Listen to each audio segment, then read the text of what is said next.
Hello everyone. स्वागत करती हूँ मैं आपका अपने यूट्यूब चैनल ई स्टोरी पर, जहाँ पर मैं इंग्लिश स्टोरीज लेकर आती हूँ, इंग्लिश रीडिंग प्रैक्टिस कराती हूँ, साथ ही वर्ड मीनिंग बताती हूँ, न्यू न्यू वर्ड्स लेकर आती हूँ जिससे कि आपकी वोकैबुलरी इम्प्रूव हो। साथ ही मैं ट्रांसलेट करके बताती हूँ स्टोरी को हिंदी में, जिससे कि आपको स्टोरी अच्छे से समझ में आए। तो चलिए अब हम हमारी स्टोरी को स्टार्ट करते हैं। इस स्टोरी का टाइटल है the sons crushed fingers. Sons बेटे की, क्रश्ड कुचली गई, फिंगर्स उंगलियां। द सन्स क्रश्ड फिंगर्स बेटे की उंगलियां कुचली गई। A man who bought a new car. A man एक आदमी, हु जिसने, बॉट खरीदा, अ न्यू कार एक नई car. A man who bought a new car. एक आदमी जिसने नई कार खरीदी। और ये सिंपल पास्ट टेंस का अफर्मेटिव का सेंटेंस है, क्योंकि यहाँ पे सब्जेक्ट प्लस मेन वर्ब की सेकेंड फॉर्म आई है। और याद रखिए, सिंपल पास्ट टेंस का अफर्मेटिव का सेंटेंस ये दो तरीके से बनाया जाता है। एक तो मेन वर्ब की सेकेंड फॉर्म को लेकर बनाते हैं, या फिर बी की रूपे वॉज या वर को लेकर बनाया जाता है। और जब बी की रूपे आती है तो तब नाउन को लेकर या फिर एडजेक्टिव को लेकर बनाया जाता है वो सेंटेंस, और वहाँ पर एक्शन वर्ड नहीं आता, यानी कि मेन वर्ब नहीं आता।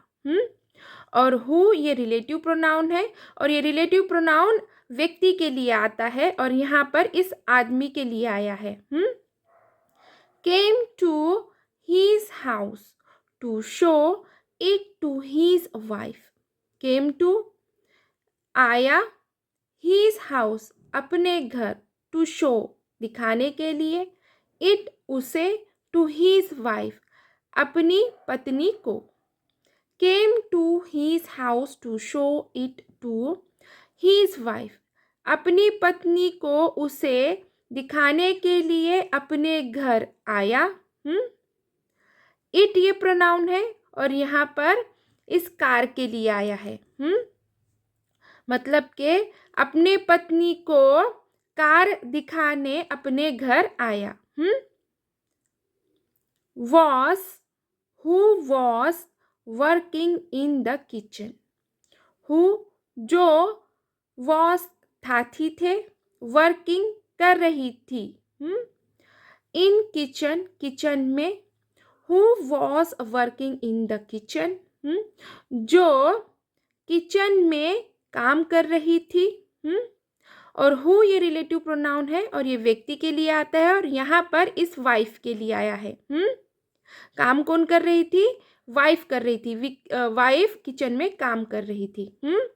और ये पास्ट कंटिन्यूअस टेंस का सेंटेंस है, क्योंकि यहाँ पर प्रोनाउन के तौर पर हु आया है, मतलब सब्जेक्ट, वॉज हेल्पिंग वर्ब आया है, और उसके बाद से मेन वर्ब की फर्स्ट फॉर्म के साथ में आईएनजी आया है, इसलिए पास्ट कंटिन्यूअस टेंस का सेंटेंस है। और पास्ट कंटिन्यूअस टेंस के सेंटेंस में क्रिया ये पास्ट में चालू रहती है।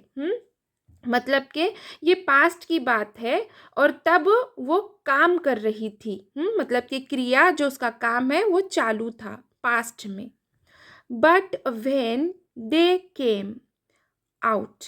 बट लेकिन, व्हेन जब, दे वे, केम आए, आउट बाहर। But when they came out लेकिन जब वे बाहर आए। यहाँ पर वेन ये रिलेटिव प्रोनाउन है, और ये वक्त यानी कि समय बताने के लिए आता है। मतलब कि ये क्रिया कब हो रही थी? जब हो रही थी। दे ये सब्जेक्ट है, और ये प्लूरल है। और ये उस वाइफ और उस आदमी के लिए आया है। वे दोनों क्या करें? बाहर आए। केम ये मेन वर्ब है, और ये सेकेंड फॉर्म में आया है, इसलिए ये सिंपल पास्ट टेंस का अफर्मेटिव का सेंटेंस है। They found their son ridiculously humbling a dent in the car. They उन्होंने, found देखा या फिर पाया, their son अपने बेटे को, ridiculously यानी कि बेतुकी ढंग से या फिर बुरी तरह से। हमरिंग यानी कि हथौड़ों से पीटना मारना। हमरिंग अ डेंट यानी कि हथौड़े से मारना। इन द कार, हाँ, कार पर। They found their son ridiculously hammering a dent in the car. उन्होंने देखा अपने बेटे को कार को बुरी तरह से हथौड़े से पीटते हुए। और ये सेंटेंस भी सिंपल पास्ट टेंस का अफर्मेटिव का सेंटेंस है, क्योंकि यहाँ पे सब्जेक्ट प्लस मेन वर्ब की सेकेंड फॉर्म आई है और ऑब्जेक्ट या फिर अदर वर्ड्स। ठीक है। It really infuriated the father. It उससे, रियली सचमुच, इन्फ्यूरिएटेड गुस्सा होना, फादर पिता। It really infuriated the father, उससे पिता सचमुच गुस्सा हो गए। ये प्रोनाउन है इट, और ये किसके लिए आया है? जो वो हरकत कर रहा था उस हरकत के लिए आया, मतलब कि उस हरकत से उससे पिता सचमुच गुस्सा हो गए। मतलब कि वो जो कार पे पीट रहा था और वो जो पीटने की वजह से कार पे डैमेज हो गया, उससे पिता गुस्सा हो गए। Who mercilessly hammered the son's hand into pulp as punishment. Who, जिन्होंने mercilessly, बेरहमी से, hammered, पीटा, son's hand, बेटे के हाथों पर, into pulp as punishment, सजा के रूप में। as आया है, ये रूप में होगा। Who mercilessly hammered the son's hand into pulp as punishment.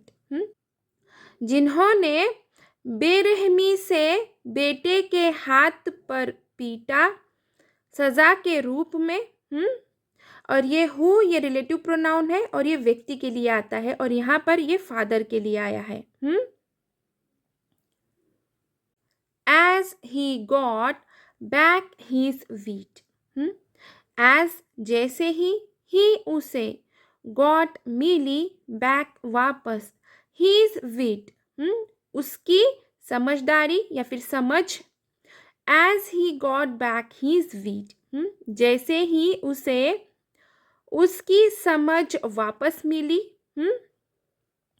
ही ये प्रोनाउन है और ये उस पिता के लिए आया है। गॉट ये मेन वर्ब है और ये सेकेंड फॉर्म में आया है, इसलिए सिंपल पास्ट टेंस का अफर्मेटिव का सेंटेंस है। हीज ये प्रोनाउन है और ये मालमत्ता, किसी की मालमत्ता बताने के लिए आता है, मतलब कोई चीज़ किसी की है। और यहाँ पर ये बताया गया है कि पिता जब एकदम गुस्से में जब अपने बेटे के हाथों पे ज़ोर ज़ोर से मार रहा था सज़ा के तौर पर, तो उसे होश नहीं था। वो इतना बेदर्दी से मार रहा था, उसे होश नहीं था। और जैसे ही उसे होश आया, मतलब कि पिता को एकदम से होश आया, he took his son to a nearby hospital. he उसने took ले गया, या फिर वह ले गया, his son अपने बेटे को, to a nearby hospital पास के अस्पताल में। he took his son to a nearby hospital. वह अपने बेटे को पास के अस्पताल में ले गया। और ये प्रोनाउन है और ये प्रोनाउन ये उसके पिता के लिए आया है। टुक ये मेन वर्ब की सेकेंड फॉर्म में आया है, इसलिए ये सिंपल पास्ट टेंस का अफर्मेटिव का सेंटेंस है। ऑब्जेक्ट या फिर अदर वर्ड्स। टेक की सेकेंड फॉर्म होती है टुक। टेक ये फर्स्ट फॉर्म में होता है, टुक ये सेकेंड फॉर्म में होता है। गेट ये फर्स्ट फॉर्म में होता है, गॉट ये सेकेंड फॉर्म में होता है। और आगे भी मैंने आपको नहीं बताया है, इसलिए सॉरी। इंशाल्लाह आगे से आपको बताती जाऊंगी सेकेंड फॉर्म और first form.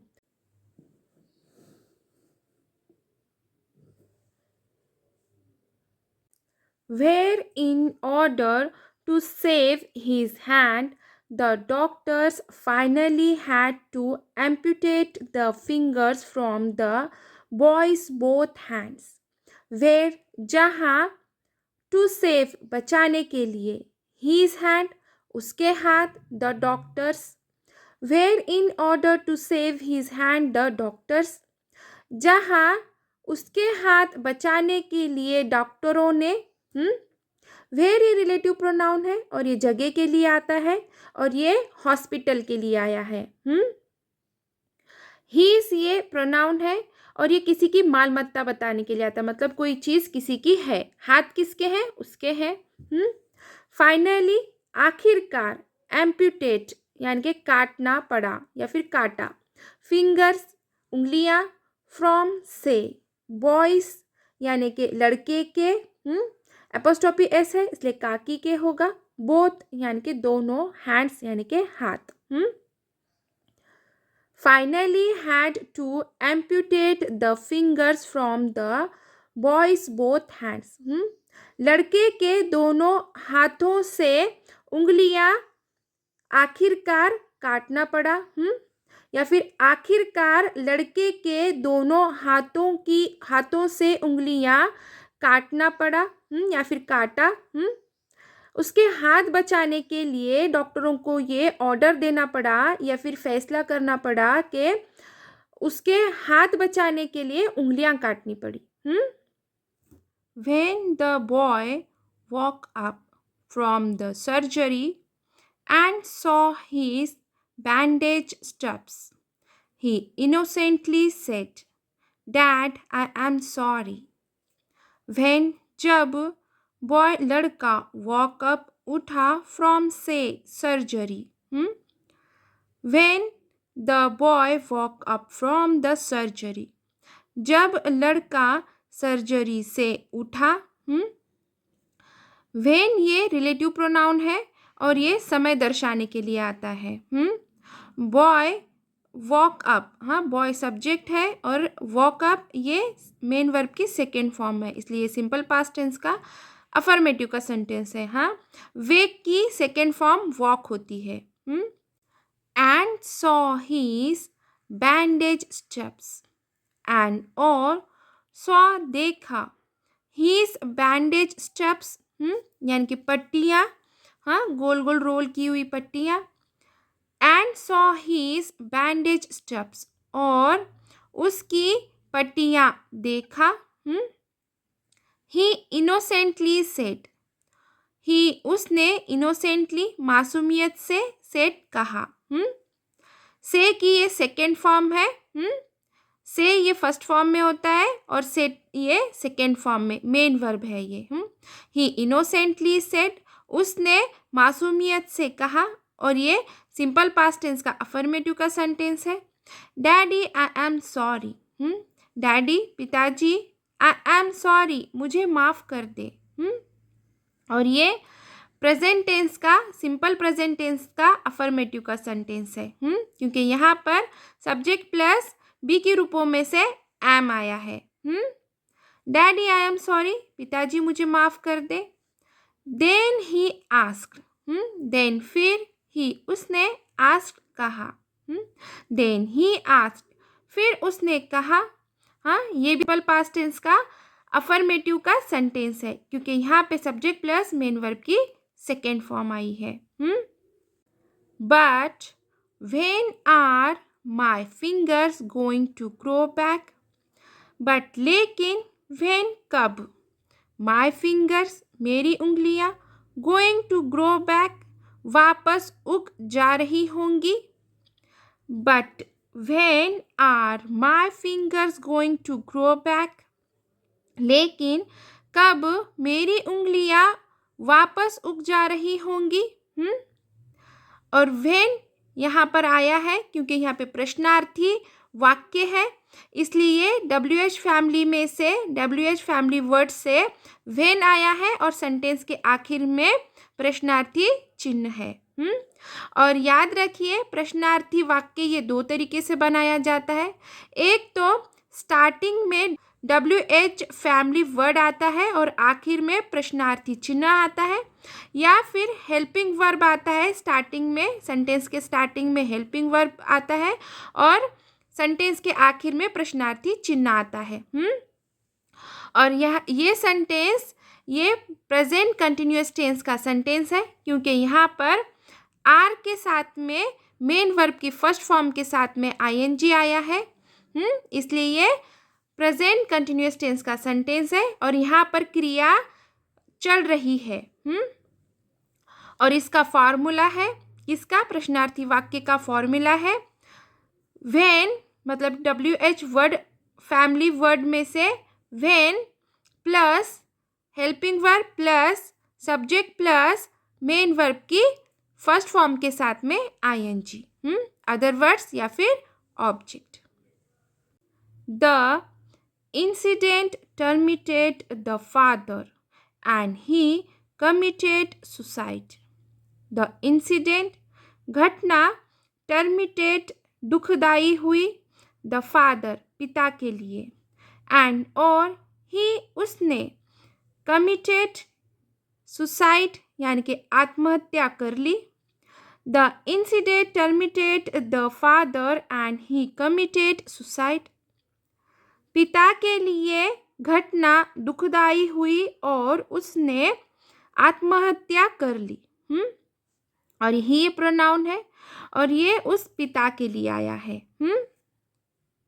His one evil step not only spoiled his child's hand, but also snatched a father's hand from the child.